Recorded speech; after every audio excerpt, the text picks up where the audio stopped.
Bonsoir madame, mademoiselle, monsieur. Nous sommes le dimanche 19 mai 1968. Il est 20 h. Bienvenue à l'ORTF, l'Office de Radio-Télévision du Forêt, la voix de son maître. Avant de se saborder, le festival de Cannes a failli dégénérer en compétition de boxe. À Cannes, la politique de non-violence a triomphé au festival de Cannes. Le conseil d'administration a préféré clore totalement la manifestation cannoise où l'on craignait que les affrontements ne dégénèrent en bagarre. Dans le chaos qui régnait depuis samedi, des parties extrêmement complexes se jouaient à l'intérieur de chaque profession. Un conflit de génération était né chez les cinéastes et les tenants de l'ancien cinéma qui ont eu à pâtir il y a quelques années des succès de la nouvelle vague. Prenaient violemment à partie les jeunes réalisateurs, promoteurs du mouvement de protestation. Chez les producteurs, également adversaires et partisans de la suppression du Centre national de la cinématographie, organisme d'État, s'opposaient. Chez les journalistes, les irréductibles décidés à imposer la fermeture du festival s'affrontaient aux modérés qui avaient obtenu l'installation d'un enclos libre. Professionnels et critiques communistes proposaient quant à eux des mesures de modération préconisant une action à l'intérieur des seules organisations syndicales. La fièvre était tellement montée hier matin que certains extrémistes des deux bords étaient prêts à en venir aux mains au cas où des piquets de grève seraient placés devant la porte des festivals. Finalement, après avoir reçu une délégation des cinéastes, la direction du festival a décidé la clôture. Monsieur Favre-Lebray, délégué général du festival, a lu la déclaration suivante. « Les circonstances ne permettent pas d'assurer les projections dans des conditions normales. Le conseil d'administration du Festival international du film décide d'arrêter le festival et s'excuse de cette situation vis-à-vis des participants étrangers.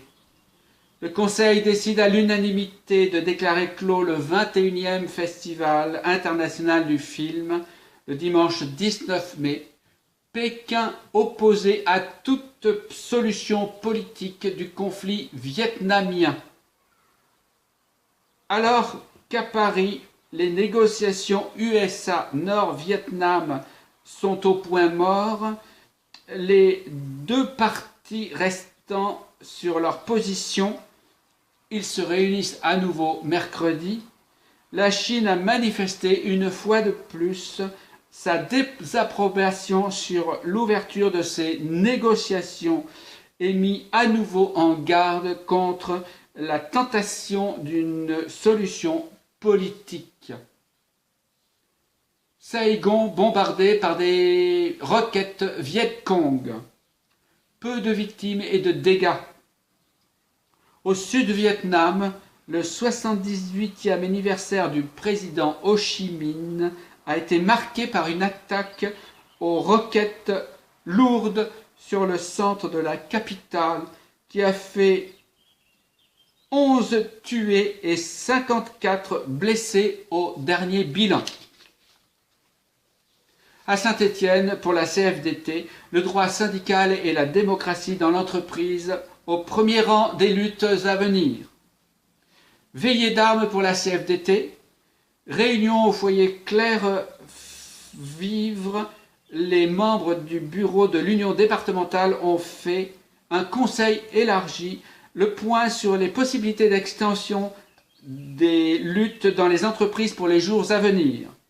Participer à ce conseil élargi, les délégués CFDT, des hôpitaux, de Manu France, de la masse, des cheminots, des services postaux, de l'enseignement, etc. Cette réunion a fait apparaître deux thèmes. Le premier portant sur la volonté de voir les sections syndicales d'entreprise et les travailleurs eux-mêmes décider comment ils entendaient les actions à mener.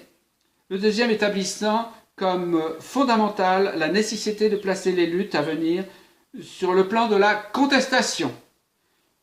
La CFDT considère que la situation créée par l'action des étudiants et les grèves actuelles doit permettre avant tout de jouer avec ampleur et de manière concrète sur le droit pour les travailleurs de s'organiser librement dans les entreprises, par la reconnaissance pleine et entière de la section syndicale d'entreprise et la participation des travailleurs à la gestion des entreprises.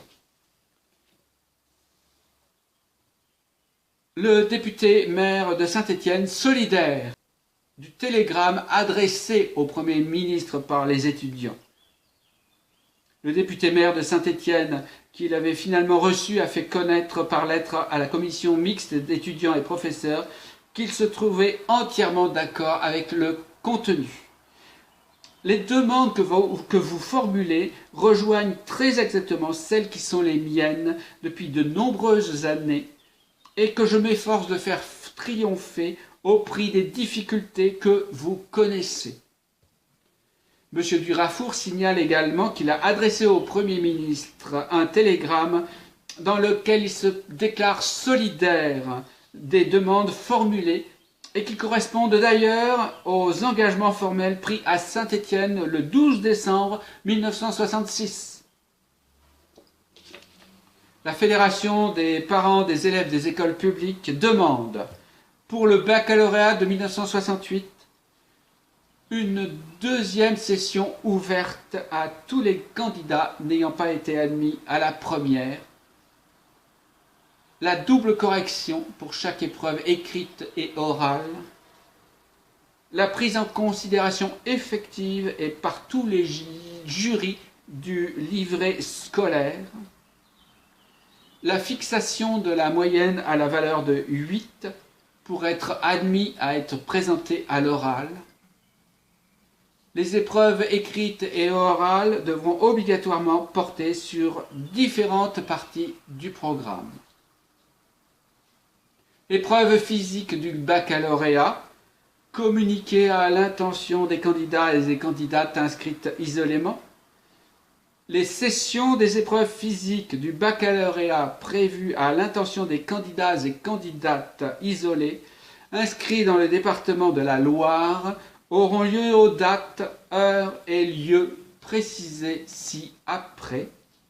Filles, 24 mai, 14h30, au stade de Villeboeuf à Saint-Étienne. Garçons, 25 mai à 9h au stade de Villeboeuf à Saint-Étienne. Tous les candidats et candidates aptes physiquement à subir des épreuves devront se présenter aux dates, heures et lieux indiqués ci-dessus, munis d'une pièce d'identité et de leur tenue de sport, short, espadrille et éventuellement maillot de bain pour les candidats devant subir l'épreuve de natation. Bonsoir.